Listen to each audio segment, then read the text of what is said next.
So dear students, next topic जिसको हम लोग डिस्कस करेंगे अब वो है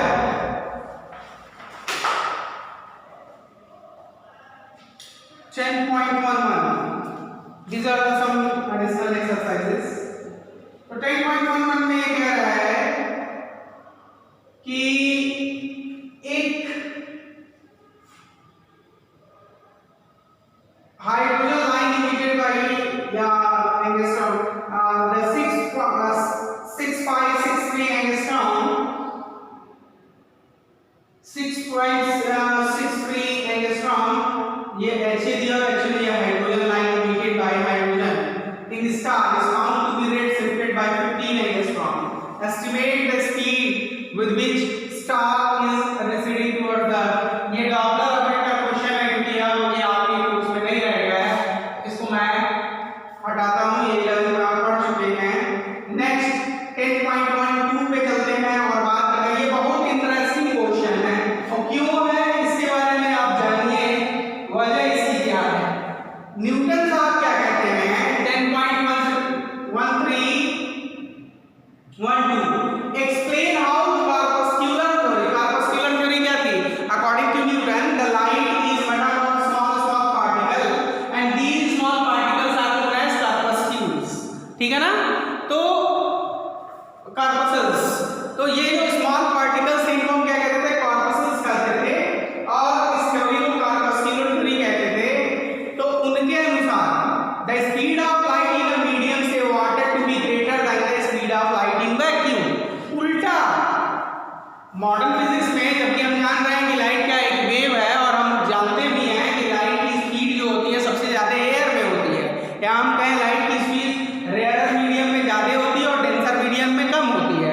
लेकिन अगर न्यूटन के कॉर्पस्कुलर थ्योरी का को फॉलो करें तो हम पाएंगे कि जो वेलोसिटी ऑफ लाइट जो होती है वो क्या होगी, डेंसर मीडियम में आपको क्या मिलेगी, डेंसर मीडियम में ज्यादा मिलेगी और रेयर मीडियम में कम मिलेगी। तो ऐसा क्यों होता है यही हम डिस्कस करेंगे। तो you have learn the text अब तो explain how corpuscular theory predicts that the speed of light in a medium say water यानी denser medium to be greater than the speed of light in vacuum। Is the prediction confirmed by the experimental determination of speed of light in water?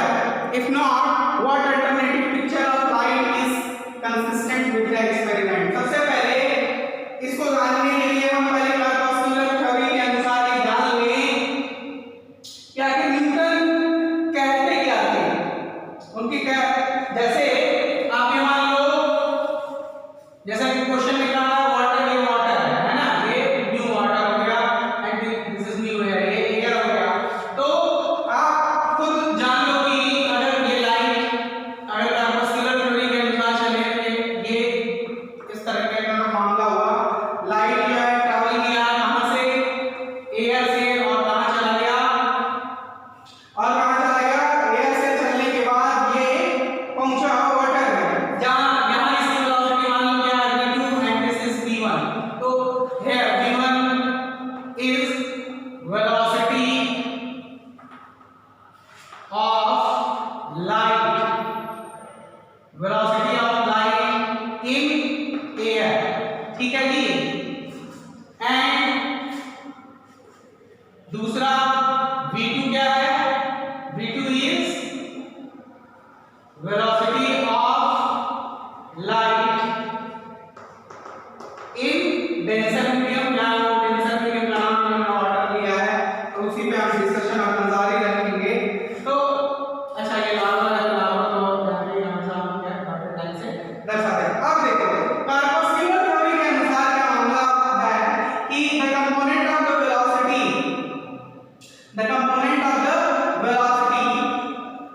Newton की जो corpuscular theory है वो क्या कहता है, according to the Newton's corpuscular theory when the corpuscles of light strike on the interface, क्या interface कौन है, दोनों separate कर रहा है in the medium, then the component of their velocity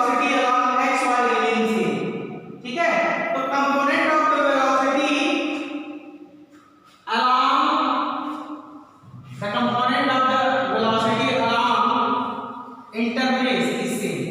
तो पहले तो हम ये यहाँ लेंगे अकॉर्डिंग टू, ये यहाँ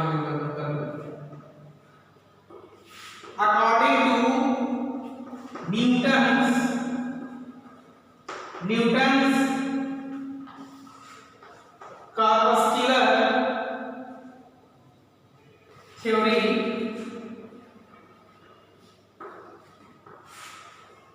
the component of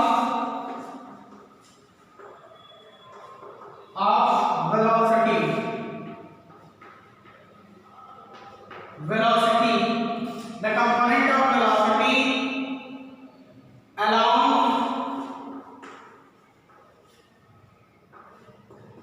interface is same, ठीक है ना। According to Newton's corpuscular theory, the component velocity है ना, velocity of what? Corpuscles, ठीक है ना, velocity of particle, उन particles को क्या कहते हैं? Corpuscles इसको कहते हैं। अब particles, उन particles को क्या कहते हैं? Corpuscles। तो according to Newton's corpuscular theory, the component of velocity of particles जिनको आप corpuscles भी कहते हैं along interface is same। तो यहाँ v1 है ना, तो v1 का जो कंपोनेंट होगा इसके अलावा, अगर ये एंगल कितना है, i है, ये एंगल i है, तो यहाँ कंपोनेंट आपको क्या मिलेगा, v1 cos मिलेगा, v1 cos थीटा, यही मिलेगा आपको, v1 cos थीटा। अच्छा जी, अब इस v1 का कंपोनेंट इसके अलावा इंटरफेस में कितना मिलेगा, ये मिलेगा v1 sin थीटा, ठीक है। अच्छा अब इस पे आते हैं, यहाँ ये वेलोसिटी क्या है, v2 और ये r है, तो इस कंपोनेंट में ये कंपोनेंट कितना होगा, v1, ये हो जाएगा v1, सॉरी v2 है ना, v2 cos थीटा, ठीक है, ये हो गया r, ठीक है। तो ये वाला कंपोनेंट जो होगा, ये कंपोनेंट कितना होगा, v2 sin r, और यहाँ थीटा की जगह कितना होगा, i, समझ में आया। तो v1 sin i जो होगा वो v2 sin r के बराबर होगा according to Newton's corpuscular theory. जो न्यूटन की जो कॉर्पस्कुलर थ्योरी थी उसके अनुसार ऐसा होगा। तो यहां लिखेंगे नाउ अकॉर्डिंग टू न्यूटन। तो न्यूटन के अनुसार उनकी कॉर्पस्कुलर थ्योरी आपको मैंने लिखवाई है ना, उसके अनुसार v1 sin i बराबर क्या होना चाहिए, v2 sin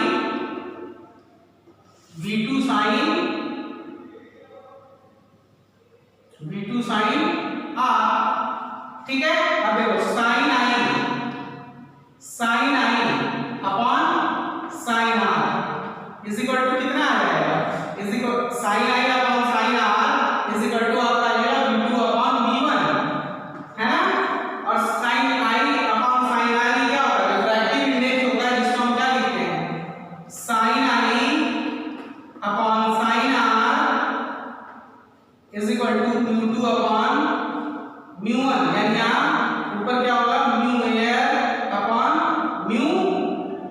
mu water। And according to जो हमारे साथ थे न्यूटन, उनके अनुसार ये v1 कितना आना चाहिए ना। अब अगर हम कंपेयर करें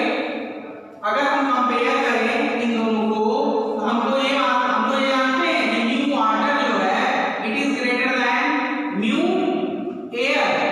अगर देखो यानी mu water जा रहे हैं, तो इसका मतलब क्या हुआ, ये वैल्यू mu, इसके बाद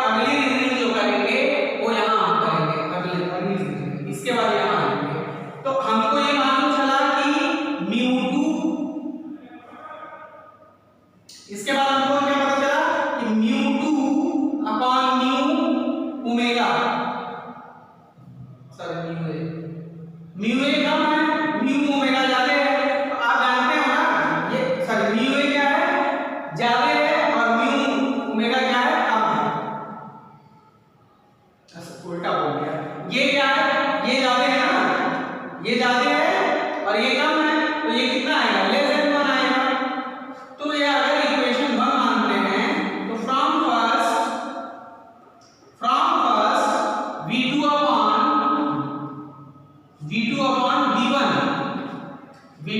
v1 भी क्या होगा, लेस देन 1 होगा। इसका मतलब v2 जो है यानी v1 जो है वो क्या होगा, v1 will be greater than v2।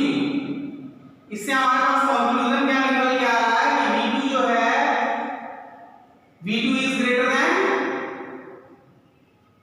v1 is greater than आ रहा है v1 इज ग्रेटर, ये तो उल्टा नहीं पहुंच गया भाई, कहीं गड़बड़ हो गया क्या, v2 is greater than v1। हां यही चीज सब v2 इज ग्रेटर देन आना चाहिए, कहीं गड़बड़ हो गया है या। अच्छा चलो पहले हमको ये मालूम चल गया जो भी हमारा साइन साफ का था मामला, तो साइन आई यही रहने दो, इधर ले आओ, ये हो गया sine I upon sine R, और ये हो गया v2 अपॉन v1।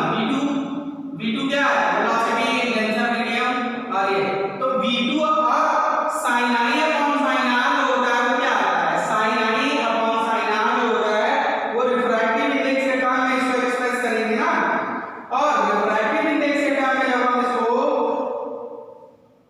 एक्सप्रेस करेंगे तो हम कैसे लिखेंगे इसको, रिफ्रैक्टिव इंडेक्स के टर्म में जब हम इसको लिखेंगे तो ऊपर क्या लिखेंगे, mu air upon mu water, है ना, और ये किसके बराबर होगा, v2 अपॉन v1 के, ये होगा।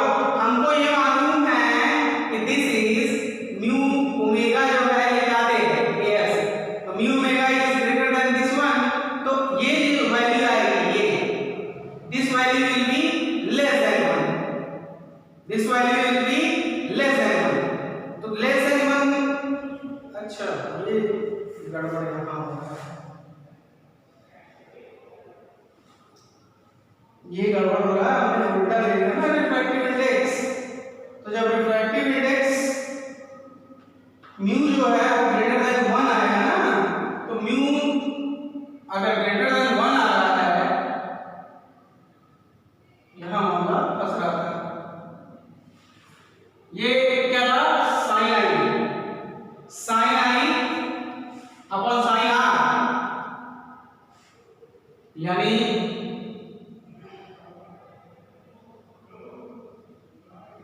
म्यू प्लस साइन आई, हम कैसे लिखते हैं, sine I into mu air is equal to sine R into mu plus sine I upon sine R is equal to mu plus upon mu air होता है ना, ये उल्टा लिख दिया था, म्यू के टर्म में उल्टा, ये वैल्यू इतनी होती ना, ये उल्टा लिख दिया ना, ये mu water upon mu air, mu water upon mu air, और आपको मालूम है mu water is greater then mu air है, और आइंस्टाइन के हिसाब से ये किसके बराबर होगा, इसके बराबर होगा।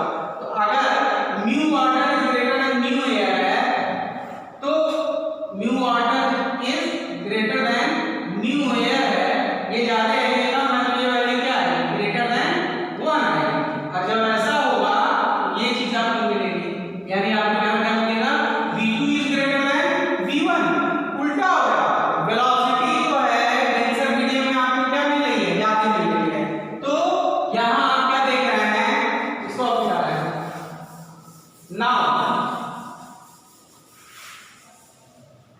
ये रीजनिंग का क्वेश्चन है बिल्कुल। Now according to Newton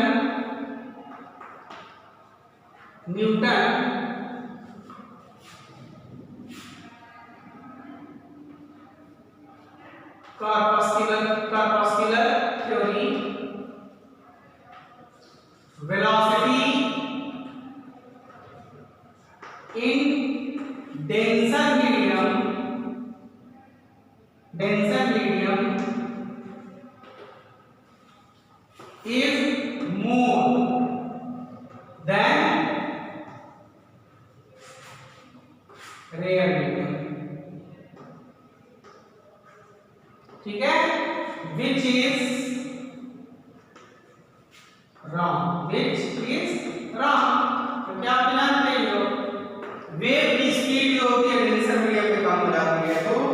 Newton का कॉर्पस्कुलर थ्योरी क्या दे रहा है, उल्टा आंसर आपको दे रहा है, ठीक है।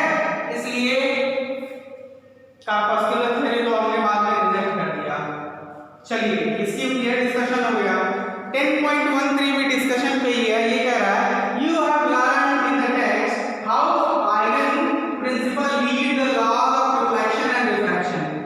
आइगन का प्रिंसिपल से देखा था ना आपने कि आइगन जो है उस आइगन के प्रिंसिपल से आप रिफ्रैक्शन भी डिराइव किए थे वेव थ्योरी से और रिफ्रैक्शन भी।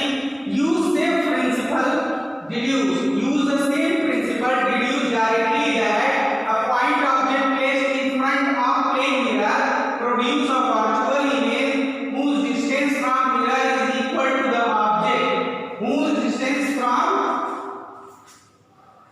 जिसकी डिस्टेंस जो है अच्छा मिरर का है ये, whose distance from mirror, mirror का छोड़ दीजिए, मिरर का तो वैसे नहीं है, मिरर और सबसे ऊपर हट चुका है। तो 10.13 हम छोड़ रहे हैं और हम सीधे अब चलेंगे 10.14। मिरर है तो मिरर रिवोल्यूशन हम टेक्स्ट में करेंगे। चलिए अब आगे हम डिस्कस करेंगे 10.14 पे। चलिए 10.14 पे चलते हैं। तो 10.14 कह रहा है let us list some factors which could possibly influence the speed of wave propagation। पहला nature of source, nature of source कहने का मतलब है कि नेचर ऑफ सोर्स जो है ना, नेचर ऑफ सोर्स जो है वो कैसे जो है अफेक्ट करेगा स्पीड, वेव की स्पीड को कैसे अफेक्ट करेगा, ये आपको बताना है। तो ये लॉजिकल क्वेश्चन है और बहुत इंटरेस्टिंग है।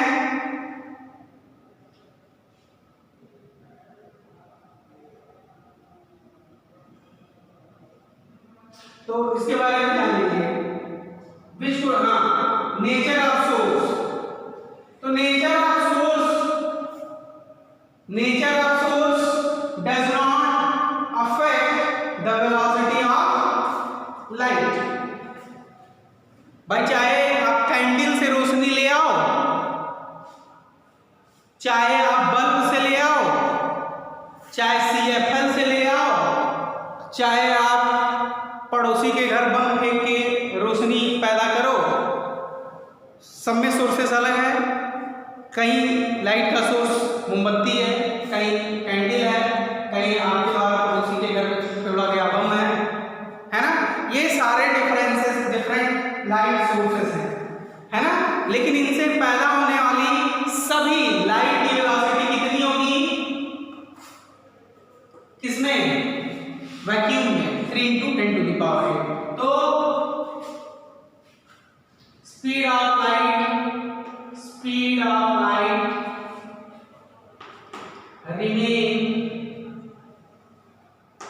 remain c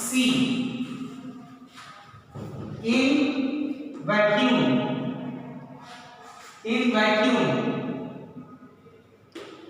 a material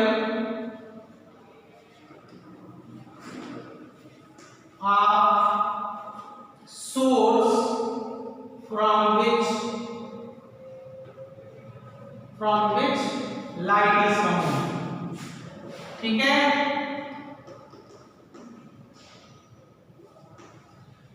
तो आप लाइट चाहे बम से ले आइए, आप लाइट चाहे CFL से लाइए, कैंडल से लाइए, दिया से लाइए, ढेबरे से लाइए, जिससे लाइए, अगर सेम मीडियम में ट्रैवल कर रहा है तो उसकी वेलोसिटी हमेशा कितनी होगी, अगर वैक्यूम में ट्रैवल कर रहा है तो c ही होगी।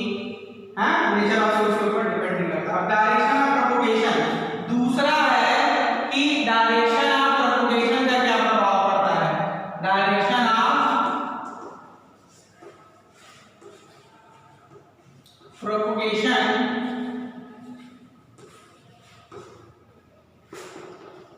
का क्या प्रभाव पड़ेगा वेलोसिटी पे, तो इसके बारे में आप जानेंगे कि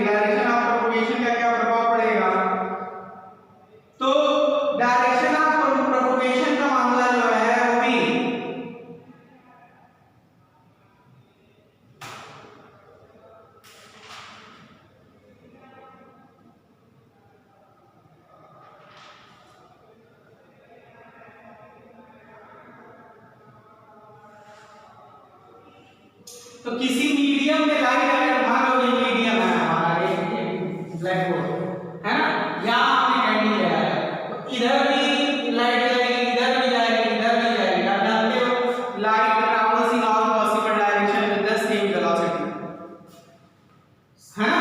तो direction of propagation, no affect on the velocity of light, ठीक है। दाएं बाएं ऊपर नीचे आगे पीछे जब तक वो सेम मीडियम में ट्रैवल करेगी वेलोसिटी उसकी वही रहेगी, कितनी रहेगी, c रहेगी, अगर वैक्यूम रहेगी। तीसरा दिया हुआ है motion of source and observer, ठीक है। देखो जब सोर्स और ऑब्जर्वर के बीच, जब सोर्स और ऑब्जर्वर के बीच मोशन हो रहा होता है तो फ्रीक्वेंसी क्या होती है, रिलेटिव फ्रीक्वेंसी चेंज होती है ना। लेकिन वेलोसिटी जो होती है लाइट की ना, वो क्या है कि इनवेरिएंट है। साउंड के मामले में तो चेंज होता है लेकिन इस मामले में इनवेरिएंट है। तो थर्ड में भी क्या होगा, नो चेंज, ठीक है। थर्ड के बाद फोर्थ के डिस्कशन करते हैं।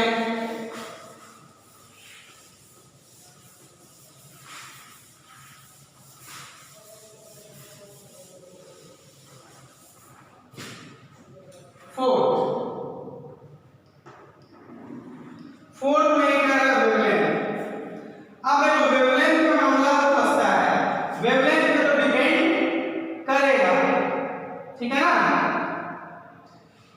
तो वेलोसिटी ऑफ लाइट जो होता है किसी मीडियम में, आप क्या लिखते हो, वेलोसिटी इज इक्वल टू लिखते हो फ्रीक्वेंसी इनटू वेवलेंथ, है जी।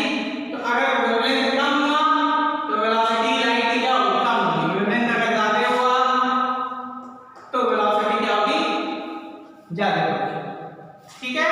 So velocity changes with change in wavelength। तो ये मामला हो गया आपका, चेंज होगा, है जी। उसके बाद फिफ्थ पे आते हैं। तो फिफ्थ कह रहा है intensity of the wave, intensity of the wave,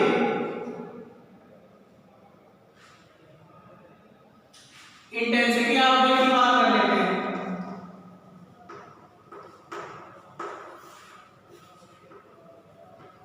intensity का मतलब आप समझ रहे हो ना, या ये मान लो एक लाइट सोर्स है, कितना चौड़ा है, इतना, तो लाइट की इंटेंसिटी कितनी चौड़ी होगी, इतनी। अब इसको बढ़ा दो, लाइट की इंटेंसिटी कितनी हो जाएगी, बढ़ जाएगी, और बढ़ा दो लाइट की इंटेंसिटी, इससे गुजरने वाली कुल लाइट की मात्रा इस एरिया से क्या होगी, बढ़ जाएगी, इतना और बढ़ जाएगी, यानी एरिया बढ़ाएंगे तो इंटेंसिटी बढ़ जाएगी। इंटेंसिटी बढ़ेगी लेकिन वेलोसिटी थोड़ा ही बढ़ेगी, है ना। टार्च की रोशनी जिसकी इंटेंसिटी कम है उसकी भी वेलोसिटी c होगी, और फ्लड लाइट, बड़ा फ्लड लाइट जिसमें से खूब सारी लाइट निकलती है, उसकी इंटेंसिटी बहुत ज्यादा होती है, लेकिन फिर भी उस लाइट की भी वेलोसिटी तो c ही होती है। तो intensity of wave does not affect velocity of light, ठीक है। तो ये चीज हो गई। Next, on which of the factor, if any, does the speed of light in the, on which of these factor, if any, the speed of light in vacuum, the speed of light in a medium, say glass, water, depend। तो इसको आप अपने आप से करिएगा, ये आपके लिए होमवर्क है, ये और भी वाला, बाकी का डिस्कशन कर लिया हमने। आगे 10.15 again it is based on Doppler effect, तो हम इसको डिस्कस नहीं करेंगे, हम आगे सीधे चलेंगे 10.1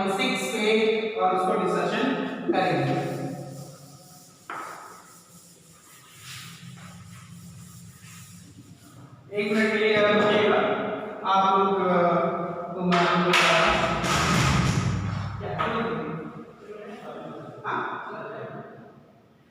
अगर आपको जाना होगा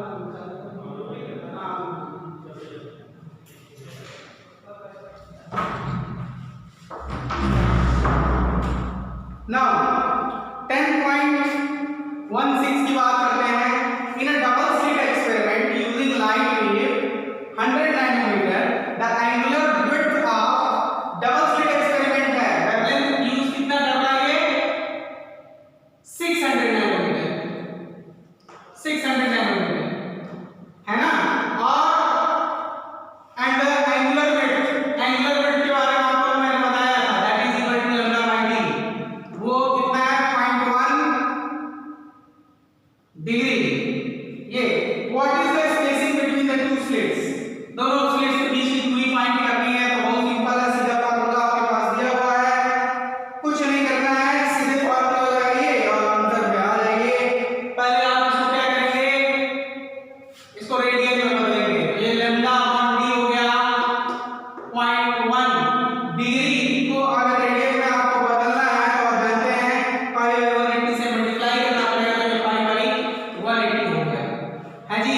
और डी निकालना है आपको, तो डी इज इक्वल टू कितना हो जाएगा lambda into 180 lambda into 180 upon this much है जी। लैम्डा की वैल्यू कितनी है 600 nanometre in 10 to the power -9 and then this is 180 है जी। और ये पाई को मान लो पॉइंट के ऊपर ले जाओ तो कितना आ जाएगा, ये पाई की वैल्यू आप यहां पर 3.1 रखे हो। इसको सॉल्व करो तो d की जो वैल्यू आएगी वो कितनी आएगी लगभग 3.44 into 10 to the power -4 metre में आएगी। जैसे सॉल्व करके देख लीजिएगा, ये आपका आंसर हो जाएगा। चलिए अब आगे चलते हैं। 10.16 के बाद नेक्स्ट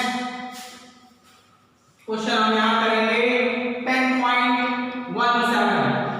चलिए 10.17 जो है आंसर द फॉलोइंग क्वेश्चन क्या है। In a single slit experiment, diffraction वाला क्वेश्चन है। इन अ सिंगल स्लिट ए कह रहा है in a single slit diffraction experiment the width of the slit is made double the original width है ना। what does the effect on the size and intensity of central diffraction band, तो central maxima पे क्या प्रभाव पड़ेगा अगर आपने जो स्लिट के बीच की जो विड्थ है उसको क्या कर दिया है, चेंज कर दिया है। तो सेट आ जाते हैं जब स्लिट की विड्थ को आप चेंज करेंगे तो एंगुलर साइज जो होता है, जो एंगुलर साइज होता है वो आप जानते हो। अगर हम बात करें एंगुलर साइज की बात करो सिंगल स्लिट में, तो ये यहां क्या ना है, ये जो एंगुलर साइज इसकी थी, या आप इससे भी लगा सकते हो, ये एंगुलर साइज जो इसकी थी थीटा किसके बराबर था लैम्डा अपॉन डी। तो इसका एंगुलर साइज जो है ना थीटा वो इनवर्सली प्रोपोर्शनल टू डी है। ठीक, अगर हम डी इंक्रीज करेंगे ऑन इंक्रीजिंग, अगर इसमें क्या पूछा है व्हाट, ये इसका ए है, इसमें पूछ रहा है कि अगर हम क्या कर रहे हैं विड्थ, स्लिट विड्थ क्या कर रहे हैं डबल कर रहे हैं। अगर हम स्लिट विड्थ डबल करेंगे तो जो एंगुलर साइज होगा वो क्या हो जाएगा, सीधा का सीधा आधा हो जाएगा। एंगुलर साइज जो होगा सेंट्रल मैक्सिमम का वो सीधे का सीधा क्या हो जाएगा, आधा हो जाएगा। देखो theta is inversely proportional to 1 by D. तो अब इसको हमने क्या किया, ऑन इंक्रीजिंग डी डबल, इसको डबल, तो अब जो थीटा होगा वो कितना हो जाएगा, नया होगा, कितना हो जाएगा ना। तो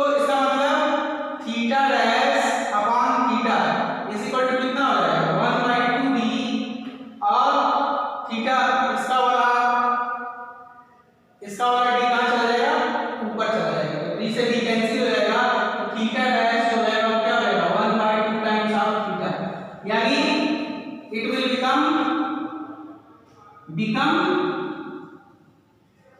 half of earlier size। पहले वाला साइज का क्या होगा, हाफ हो जाएगा, याद रखिएगा। ठीक है, ये ए हो गया। अब अगले चलते हैं, बी क्या कह रहा है वो देख लो। तो सॉरी, इसी में एक छोटा सा और क्वेश्चन है, ये आधा भी हुआ है। इसी में आगे आगे ये क्या कह रहा है कि तब क्या होगा, इंटेंसिटी पे क्या फर्क पड़ेगा, इंटेंसिटी पे क्या फर्क पड़ेगा। इंटेंसिटी आप जानते हो, इंटेंसिटी जो होता है वो क्या होता है, directly proportional to A square या डी स्क्वायर। ठीक है, तो इंटेंसिटी जो होगा वो क्या होगा, वो बढ़ जाएगा। तो इंटेंसिटी आप सेंट्रल मैक्सिमम होगा, स्लिट की साइज आप बढ़ाएंगे, इंटेंसिटी जो है वो क्या हो जाएगा, सॉरी इंटेंसिटी जो है वो क्या होगा, घट जाएगा। क्यों घट जाएगा इंटेंसिटी, क्योंकि आप जानते हैं जो ब्राइटनेस होती है वो ब्राइटनेस इंटेंसिटी जो होती है वो 1/d स्क्वायर होता है, हैं? तो इसको दुगना किया, पहले इंटेंसिटी आई था, इसको दुगना करेंगे तो अब इंटेंसिटी आई है, कितना हो जाएगा 1/2d का होल स्क्वायर, यानी कितना हो जाएगा 1/4d स्क्वायर। तो ये हो गया I डैश 1/d स्क्वायर क्या था, I, तो I इज इक्वल टू कितने टाइम्स हो जाएगा, I/4। तो इंटेंसिटी will become 1/4। ठीक है ना, यानी पहले अगर 4 कैंडिला उसकी इंटेंसिटी थी तो अब कितनी रह जाएगी, 1/4 रह जाएगी केवल, यानी 1/4। एक मिनट में आ रहा हूं।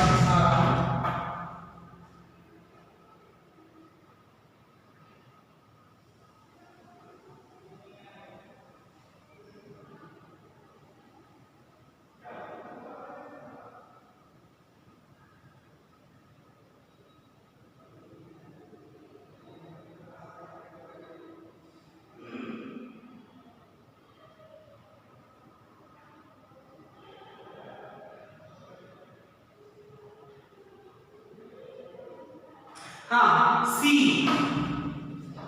देखते हैं, ये तो बिल्कुल प्रैक्टिकल है। When a tiny circular object, एक टाइनी सर्कुलर ऑब्जेक्ट को आप प्लेस सी वाला देखते हैं, अ टाइनी, अच्छा ये बी है, पहले बी देखते हैं। बी कह रहा है in what way diffraction from each slit related to the interference pattern in double slit experiment, in what way is diffraction from each slit related to. तो ये आप इसका आंसर वही लिखेंगे, मैंने बताया था क्या कि diffraction is the interference due to the superposition of two waves coming from the same wave front, है ना। In this way diffraction is a kind of या स्पेशल केस ऑफ इंटरफेरेंस। यही वहां पे बताना है, ये एक्सप्लेन कर दीजिएगा, ये मैं आपको बता चुका हूं। See when a tiny circular obstacle, एक obstacle is placed in the path from distant source, a bright spot is seen at the centre of the side of the obstacle, explain why, ऐसा क्यों होगा diffraction की वजह से। तो इसका answer लिखेंगे डिफ्रैक्शन, रीजन क्या लिखेंगे, व्हेन अ टाइनी ऑब्जेक्ट, है ना, साइज ऑफ ऑब्जेक्ट मान लो क्या है, a है, and it is comparable to the wavelength of light. तो क्या होगा, लाइट देन ड्यू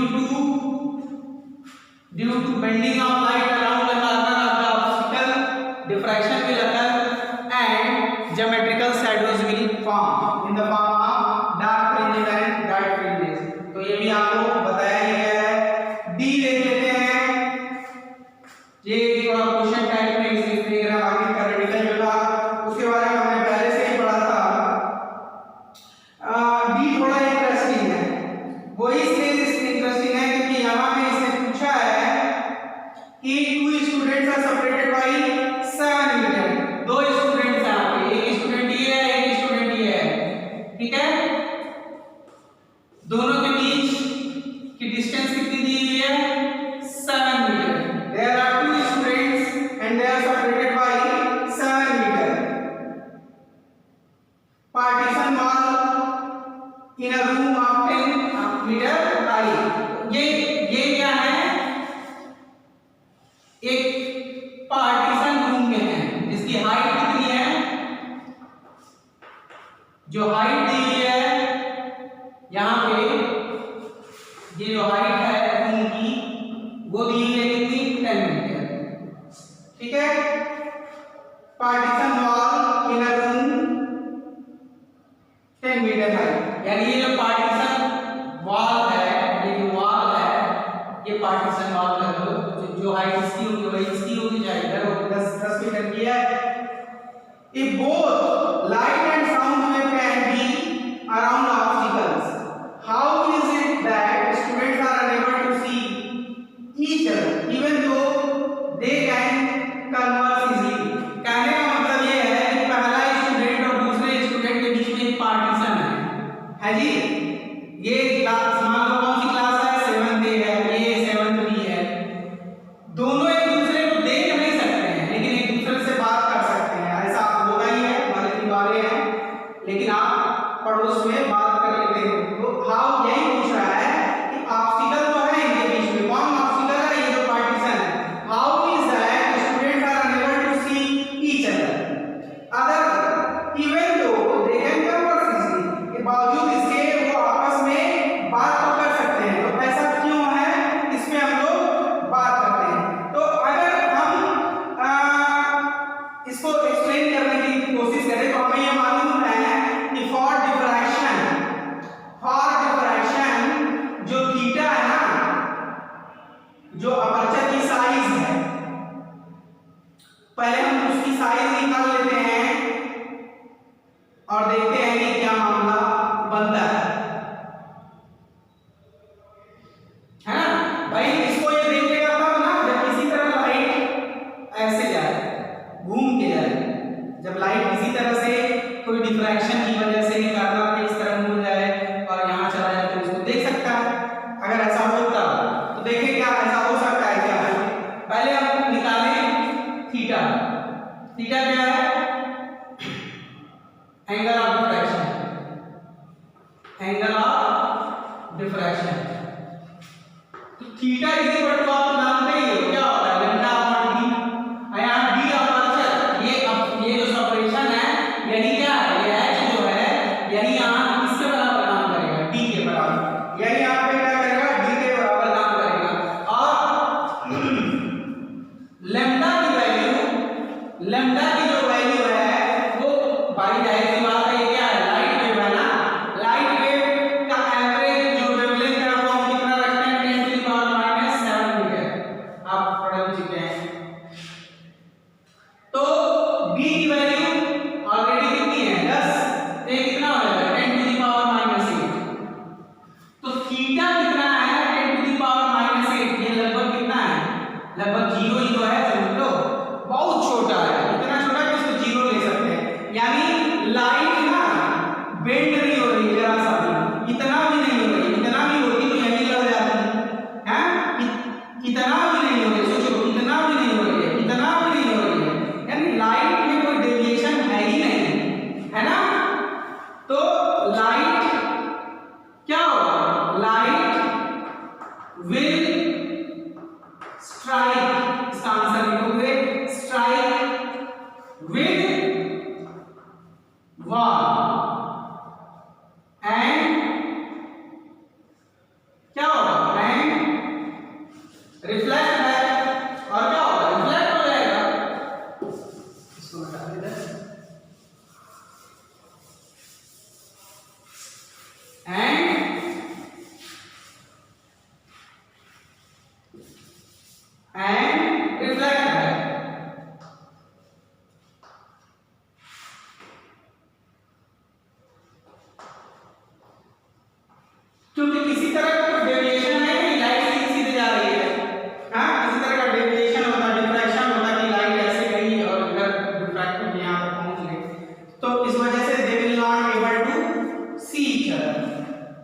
अब सुन क्यों पाते हैं, इसका सवाल आप जान लें, क्यों सुन पाते हैं?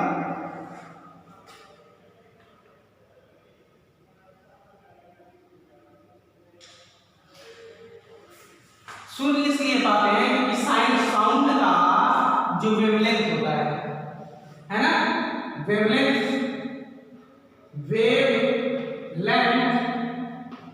Of sound is very small, so angle of diffraction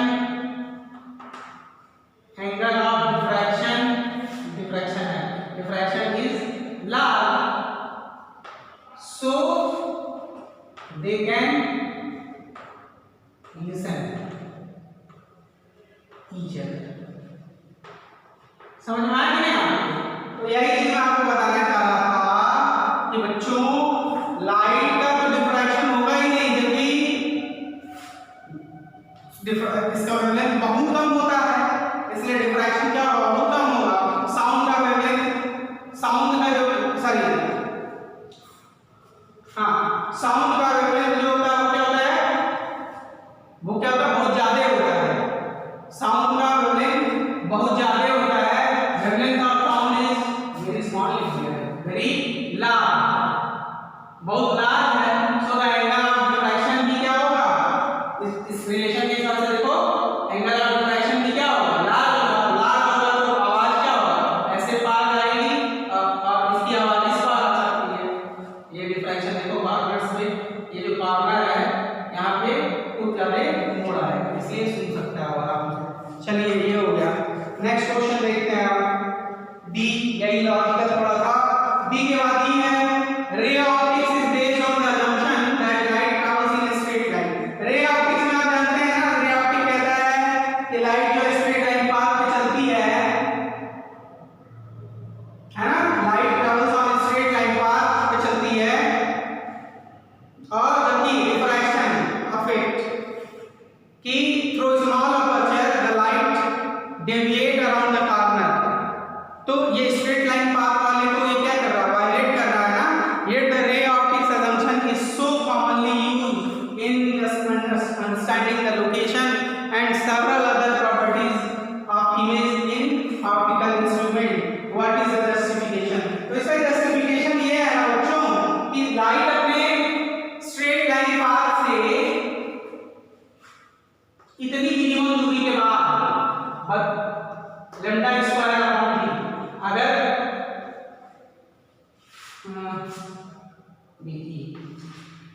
हम देखो रे ऑप्टिक्स जिसमें आप अपना टेलीस्कोप माइक्रोस्कोप यूज करते हो है ना, उसमें भी जो डिफ्रैक्शन होता होगा ना, स्ट्रेट लाइन पाथ यानी अराउंड द कॉर्नर लाइट मुड़ जाती होगी, सीधे आपके आंखों तक नहीं पहुंचती होगी। लेकिन आप जानते हो टेलीस्कोप और माइक्रोस्कोप में हम आगे क्या करते हैं, एक मिनिमम दूरी पे रखते हैं, इसको कहते हैं फ्रेस्नेल डिस्टेंस। फ्रेस्नेल डिस्टेंस क्या होता है, the minimum distance which the light travels before it deviated from straight line path। जैसे लाइट अगर कुछ दूरी तक चल रही है, ऐसे तो सीधा चलेगी, तो जितनी दूरी तक ये सीधा चलती है उसी को हम क्या कहते हैं, फ्रेस्नेल डिस्टेंस कहते हैं। ये आपके कोर्स में है, इससे ज्यादा मैं बता रहा। इसके बाद क्या होगा, डिफ्रैक्शन होना शुरू होगा और फ्रेस्नेल उड़ना शुरू हो जाएगा, है ना। तो जब हम वैल्यू निकालते हैं जेड की अगर वैल्यू निकालते हैं तो आमतौर पे आप जानते हो लाइट की जो वेवलेंथ है वो हम कितने के आसपास रखते हैं, वो हम देख लेते हैं। जेड निकालने के लिए अपर्चर की साइज जो है उसके ऊपर डिपेंड करेगा, ठीक है। तो z इज इक्वल टू अगर हम निकाले हैं तो इस z इज इक्वल टू जो होता है z इज इक्वल टू क्या होता है, d upon lambda square. d aperture की साइज है, लैम्डा लाइट है ना।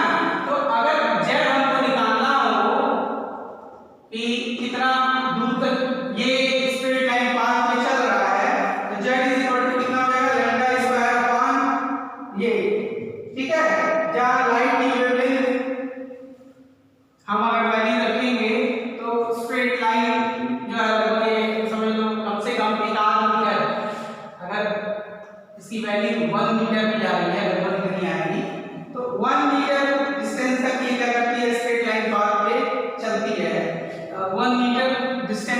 इसके आस 1 मीटर नहीं, इसको 10 सेंटीमीटर है ना, 10 सेंटीमीटर तक लाइट क्या होती है, स्ट्रेट लाइन पे चलती है विदाउट डेविएशन।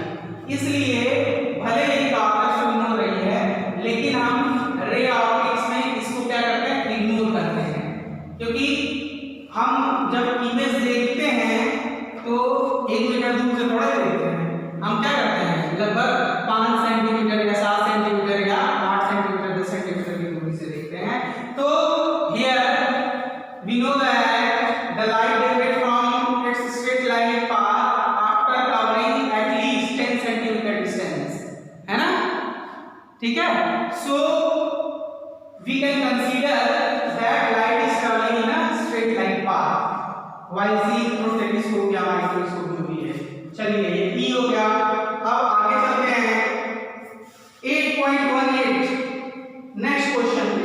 देखो ये भी फ्रेशनल डिस्टेंस पे है, तो इसको हम छोड़ दे रहे हैं, फ्रेशनल डिस्टेंस है नहीं। फिर 8.19 पे चलते हैं। 8.19 ये थोड़ा इंटरेस्टिंग क्वेश्चन है, इसको हम कर सकते हैं। चलिए और 8.19 करते हैं।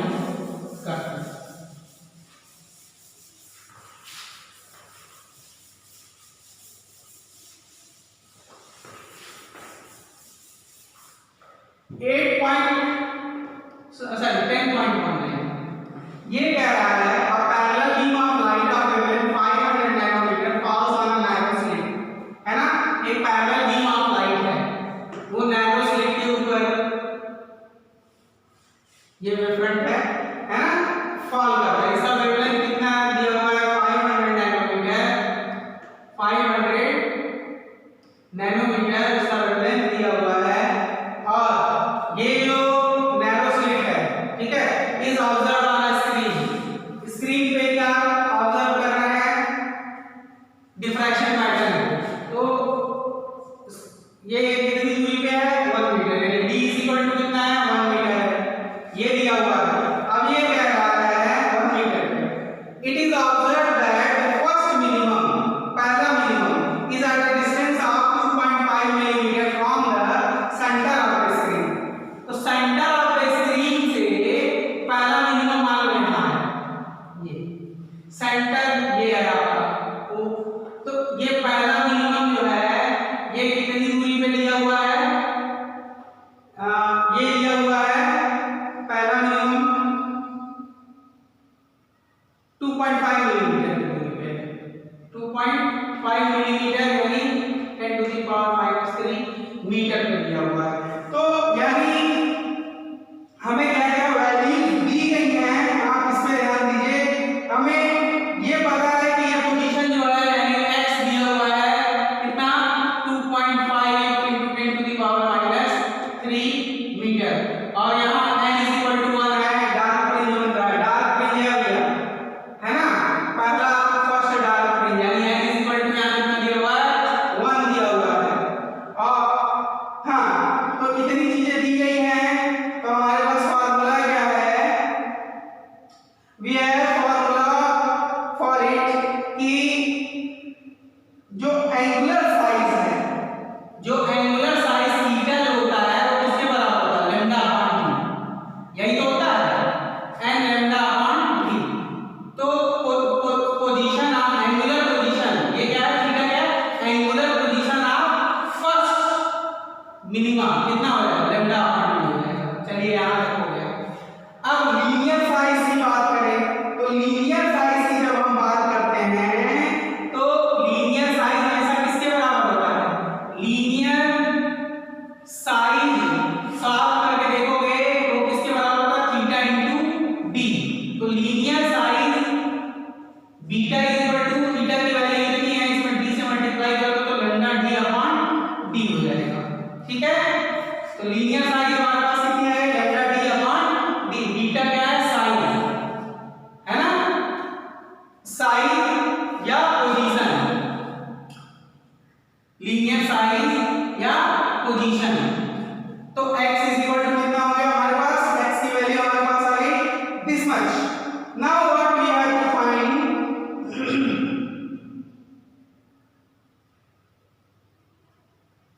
now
इसको हम कितना लिख सकते हैं 5 into 10 to the power -7 और ये हो गया दिस मच और ये हो गया 2.5 सॉल्व करोगे कितना आ जाएगा 2 into 10 to the power 4 वाट। बहुत बड़ी स्लिट है जी, है ना।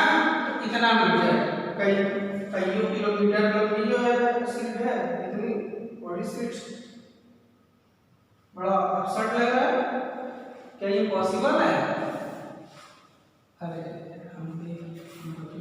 माइनस है ना, दिस इज माइनस, ये गड़बड़ हो गया, ये ऊपर गया था ये, तो ये -7 हुआ, -7 में से +3 है ना, ये माइनस हो रहा है, ठीक है। यानी 2 into 10 to the power -4 metre इसलिए की साइज है। तो 10.19 भी एक बहुत ही इजी क्वेश्चन था।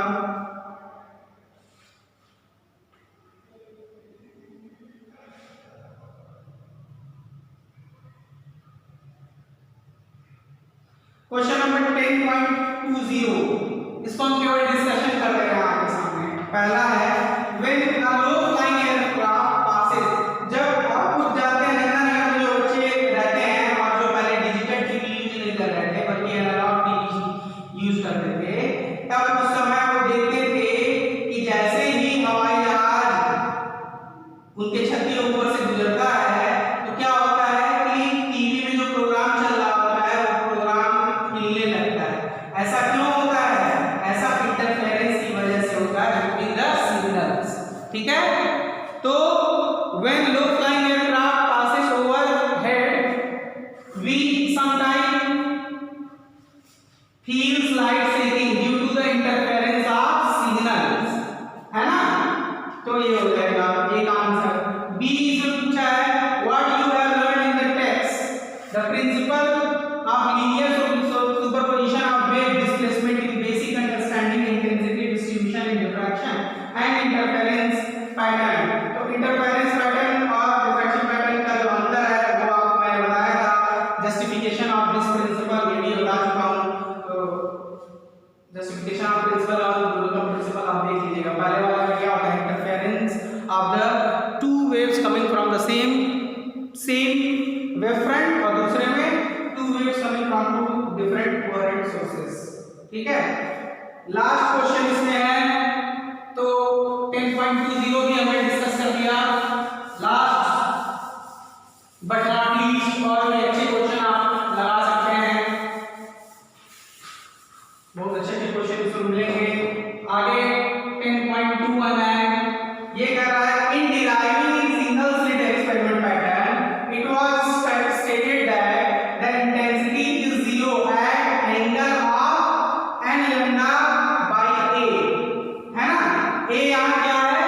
a side of slit, side of slit. क्या कह रहा है? In deriving single slit diffraction pattern it was stated that intensity is 0 at angle n lambda by a, n lambda by a पे आपकी intensity 0 आती है ना। जब थीटा कितना है n lambda by a, जबकि हमने एक जगह d लेके किया था तो हमने तो आपको बताया था कि मिनिमा आपको कहां मिलता है जब थीटा d क्या होता है n lambda, यानी theta n lambda by d पे क्या मिलता है? मिनिमा। इसको जस्टिफाई करना, हमने आपको जस्टिफाई करके बताया था। कैसे बताया था? हमने बताया था कि the minima is obtained, minima for minima theta तो होगा या जो भी है साइन अगर ये है a sin थीटा क्या होना चाहिए? लैम्डा का मल्टीपल होना चाहिए या लैम्डा। तो इसको जब हम क्या करेंगे इक्वल पार्ट्स में डिवाइड करेंगे तो अवेलेबल फ्रॉम फर्स्ट हाफ, मान लो ये पॉइंट p है, इसको एक्सप्लेन करके हमने नहीं बताया था कि यहां से एक वेव पहुंची और एक वेव यहां से पहुंची, और अगर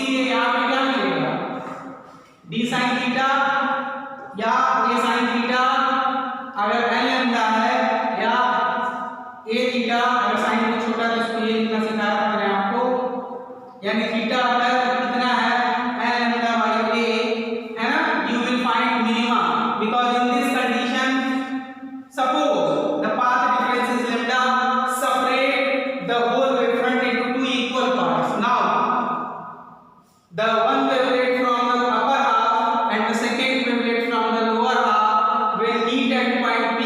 Their path differences will be lambda by 2, and we know that two waves which interfere having path difference lambda by 2 always gives destructive interference and form क्या फॉर्म करेगा, डार्क फ्रिंज। यही एक्सप्लेनेशन आपको करना है, ये मैंने आपको बताया है। तो in this way we have completed our wave optics. और आगे नेक्स्ट चैप्टर हम पढ़ेंगे चैप्टर 11 फोटो इलेक्ट्रिक इफेक्ट के बारे में, जिसमें केवल ग्राफ बहुत इंपॉर्टेंट है। आइंस्टीन ने, आपको हमेशा लगता होगा कि आइंस्टीन को नोबेल क्यों मिला था थ्योरी ऑफ रिलेटिविटी के लिए? नहीं, उनको आइंस्टीन को नोबेल प्राइज मिला था किस चीज के लिए? फोटो इलेक्ट्रिक इफेक्ट को एक्सप्लेन करने के लिए। ये याद रखिएगा, बहुत ही इंपॉर्टेंट है। तो हम लोग फोटो इलेक्ट्रिक इफेक्ट के बारे में पढ़ेंगे और अच्छे से बहुत सारे ग्राफ्स के बारे में पढ़ेंगे कि इंटेंसिटी कितनी होगी और वेवलेंथ के साथ इंटेंसिटी कैसे चेंज होगी, स्टॉपिंग पोटेंशियल के साथ कैसे चेंज होगी इंटेंसिटी और रिजेक्टेड इलेक्ट्रॉन। तो फर्दर इनके बारे में हम लोग पढ़ेंगे, नेचर के बारे में पढ़ेंगे कि कैसे एक ऑब्जेक्ट जो है पार्टिकल की तरह भी बिहेव कर सकता है और वेव की तरह भी। तो चलिए तब तक के लिए हम विदा लेते हैं और फिर मिलते हैं अगले lecture. Thank you very much.